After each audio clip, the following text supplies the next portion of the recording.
ગામડું હોય કે શહેર હોય, ઓટલો દેખાય કે ચોરો દેખાય એટલે લોકો પંચાયત કરવા બેસી જાય.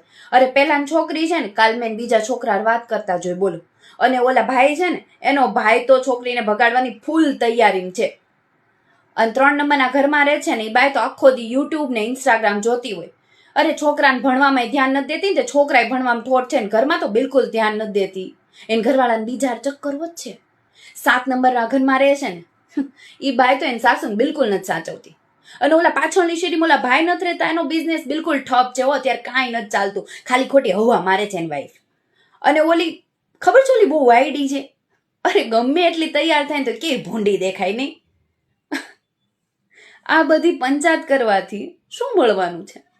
તો ખાલી ખોટું ઓટલે બેસીને થૂક ઉડાડવાનો શું ફાયદો? શું કારણ ભાઈ? આ ખાલી ખોટી પંચાયતથી મળે શું?